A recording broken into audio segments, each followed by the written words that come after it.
Vă salut fraților, bun venit la episodul 9 al emisiunii Inside Football Show.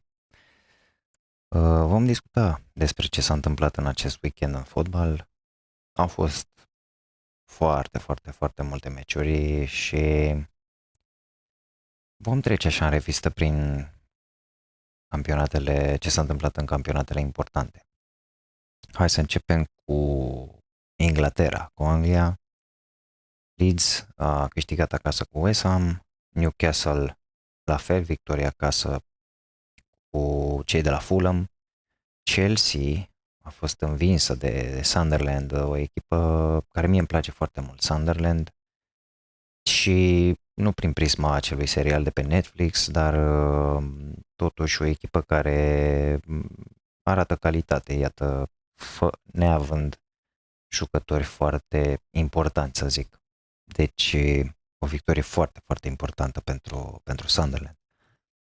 Manchester United, iată, învinge pe Brighton 4-2 acasă. Din ce am înțeles, la un moment dat era 3-2 și erau destul de în corzi cei de la United, dar au reușit să învingă. Brentford cu Liverpool. Nici nu știu ce să zic aici. Un meci la care probabil nu m-aș fi așteptat neapărat să învingă Brentford, dar iată că albinuțele au reușit să aducă victoria. Mă așteptam să fie un meci strâns, dar da, iată, Liverpool nu se regăsește și tot auzim că o să-și revină. Se pare că sezonul acesta nu este sezonul lor. Wolverhampton cu Burnley 2-3. Burnley, iată, reușește să învingă la Wolves. Bournemouth cu Nottingham Forest 2-0. O echipă, cea lui Iraola, solidă, a arătat că se poate. Se poate și o vom vedea mai târziu în clasament unde se situează. Aston Villa învinge pe Manchester City acasă 1-0, cumva neașteptat, dar iată că Unai Emery reușește să-l învingă pe Pep Guardiola. Arsenalul meșters 1-0 abia cu Crystal Palace și Everton 0-3 cu Tottenham, un rezultat surprinzător, cel puțin pentru mine. Mă așteptam ca Everton să fie mult mai solidă și să înscrie cel puțin, dar iată că Tottenham a reușit să învingă la scor. Hai să vedem cum stau în clasament. Foarte rapid, Arsenal, ok, Bournemouth este chiar pe locul 2. De asta spuneam că e foarte interesant de urmărit, e cam revelația campionatului. Tottenham pe 3, Sunderland, iarăși o echipă pe care am menționat-o mai devreme, o echipă interesantă. City pe 5, United pe 6, de când a mai fost United pe locul 6. Cred că a trecut foarte mult timp și iată că sunt 3 victorii la rând, încă 2 și acel băiat, acel fan al diavolilor se va tunde. Liverpool pe 7, Chelsea pe 9, ultimele 3 fiind Nottingham Forest, West Ham și Wolverhampton. Să trecem la rezultatele din Franța.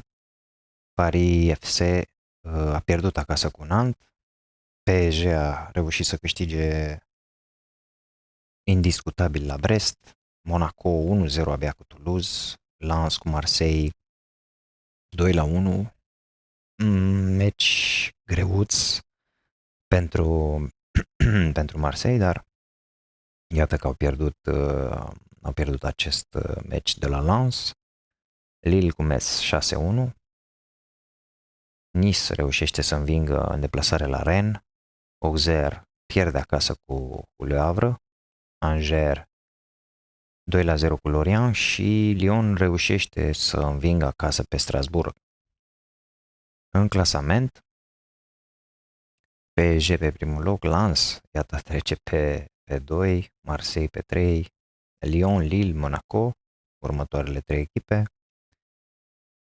și ultimele 3 fiind Lorient, Auxerre și Metz. Să trecem și prin etapa de Bundesliga. Werder Bremen 1-0 acasă cu Union Berlin. Hoffenheim-Heidenheim 3-1, meci spectaculos, se anunța și dinaintea meciului. Hamburg pierde acasă cu Wolfsburg. Frankfurt 2-0 cu Zambauli. Bayern München câștigă doar cu 3-0. Deplasarea de la Mönchengladbach. Poate că nu au forțat oricum victorie netă pentru Bayern München și am aflat că au ajuns la recordul de 12 din 12 victorii din tot atâtea meciuri. Leipzig reușește să demoleze echipa gazdă Augsburg pe teren propriu cu 6-0, Dortmund 1-0, cu Köln un meci la fel șters, Bayer Leverkusen 2-0 cu Freiburg și Stuttgart cu Mainz 2-1. În clasament, bineînțeles, Bayern pe primul loc, 12 din 12, că mă uitam pentru că sunt 8, în campionat sunt 8 victorii, dar luate toate meciurile din toate competițiile sunt 12 de când a început sezonul. Leipzig pe 2, Stuttgart, Dortmund, Leverkusen, Frankfurt. Iată Hamburg pe 13, ultimele 3 echipe sunt Mainz, Heidenheim și incredibil Borussia Mönchengladbach. Să trecem puțin și pe la italieni, prin Serie A. Incredibil început de etapă cu un 2-2 AC Milan cu Pisa. Am urmărit în mare parte meciul.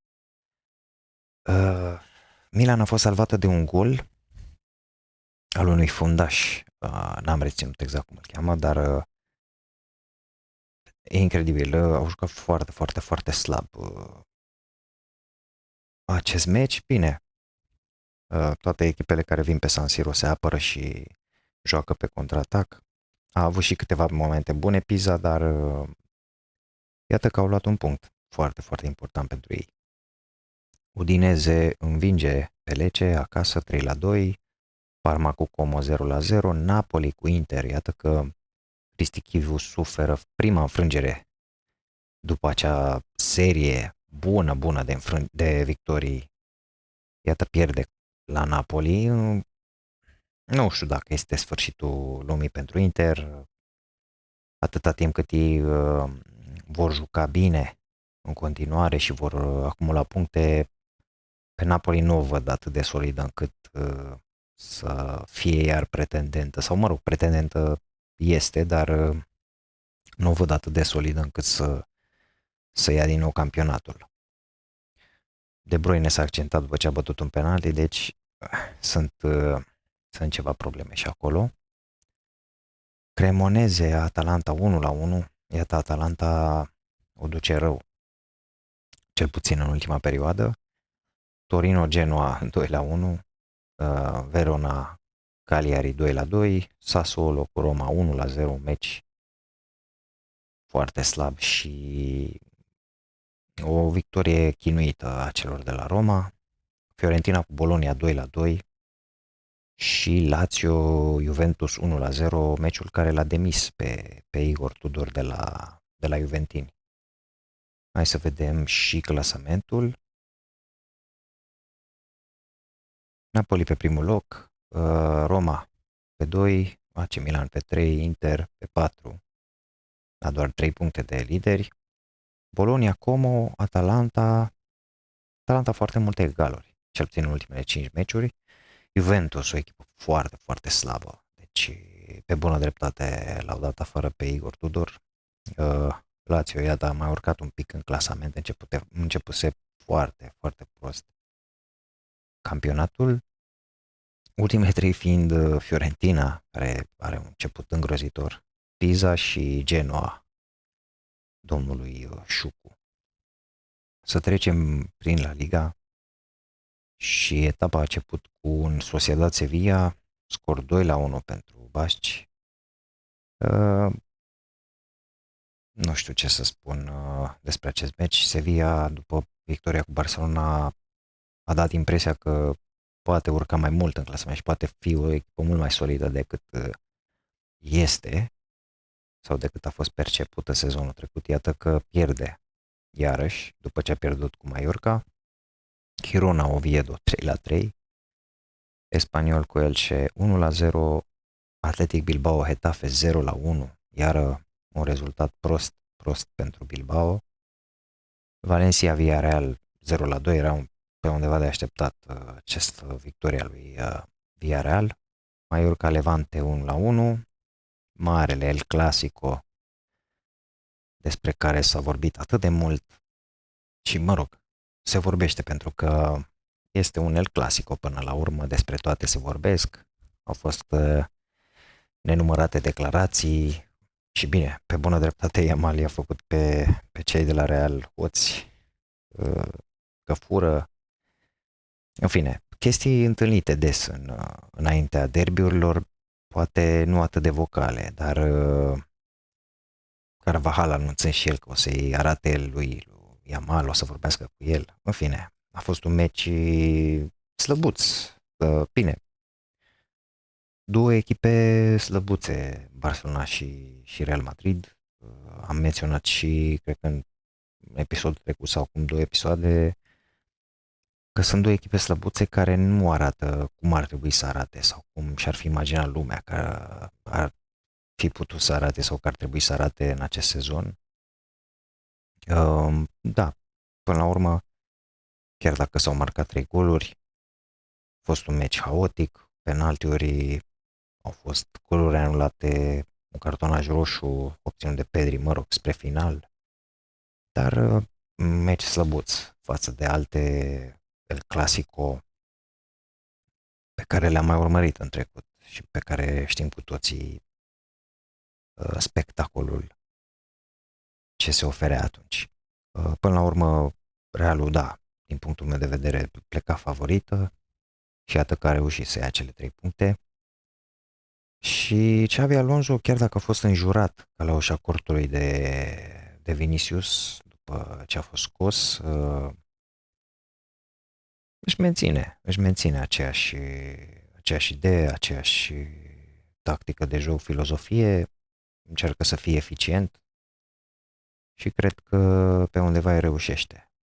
Chiar dacă anumiți jucători, nu știu dacă îl contestă, dar reacționează. A fost o reacție foarte urâtă a lui Vinicius. Mă rog, îl știm pe Vinicius, nu e nimic nou, dar a fost o atitudine corectă a lui Xavi Alonso, cel puțin ce mi s-a părut mie. Da, până la urmă victorie e victorie, 3 puncte se trec pe foaie și în clasament, Real câștiga. Celta Vigo reușește o victorie la Pamplona contra celor de la Osasuna. A fost o întoarcere de rezultat acolo, dar pentru că Osasuna a condus cu 2-1, iată că echipa lui Ionuț Radu a reușit să întoarcă meciul.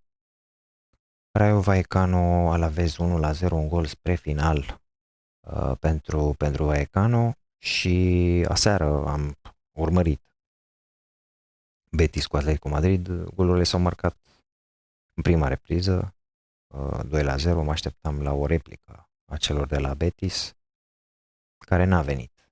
Au fost câteva ocazii, dar nu cred că au pus atâtea probleme cât puteau să pună. Dar Atletico pleacă cu cele 3 puncte. Hai să vedem și clasamentul. Real Madrid la 5 puncte s-a distanțat față de Barcelona, care este pe 2, Villarreal pe 3, interesant, Atletico Madrid pe 4, Espanyol pe 5, 6 Betis. Ultimele 3 echipe sunt Valencia, Oviedo și Girona. Iată Sevilla pe 11. Da, mai este, abia s-au jucat 10 meciuri și vom vedea cum se vor desfășura lucrurile în La Liga. Și înainte să să încheiem acest episod, o să trecem puțin și prin Superliga. Au fost, au fost așa multe meciuri interesante. Cixereda, Miercurea Ciuc cu Petrol 1-1, FC Argeș egal cu Dinamo, cu Cluj câștigă la Oțelu 2-1, CFR Cluj este în corzi, efectiv, pierde și cu Faro Constanța, care este o echipă foarte, foarte slabă. Da, greu de înțeles ce se întâmplă acolo. A venit și Iuliu Mureșan.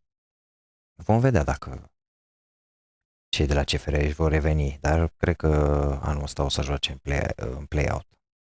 Metalurglobus o ține pe Craiova fără să dea gol și e un meci închis aici. N-am urmărit, dar bine, au ratat mult craiovenii. 0-0, dezamăgitor un pic. PCSB bate pe UTA 4-0, bine, cu roșu, penaltiuri, dar este o victorie importantă pentru ei. Botoșani, care merge ceas, 2-0 cu Hermannstad și aseară s-a jucat și Rapid cu Slobozia 4-1. Hai să vedem și clasamentul. Botoșani, victorii pe linie, incredibil. Deci Botoșani merge ceas, efectiv ceas. Botoșani și Rapid au același record, 9 victorii, 4 egaluri și o înfrângere. Și, mă rog, același număr de puncte până la urmă.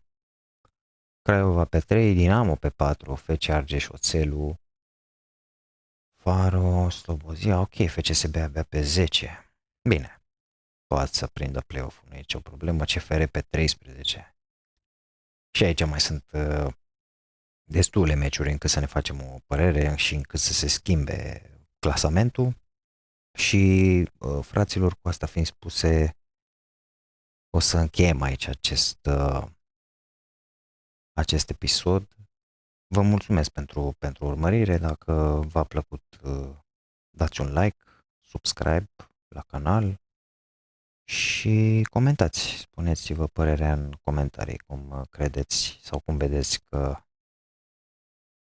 s-a desfășurat acest weekend din punct de vedere al fotbalului. Până data viitoare, multă baftă, mult spor și să ne auzim cu bine. Să trăiți!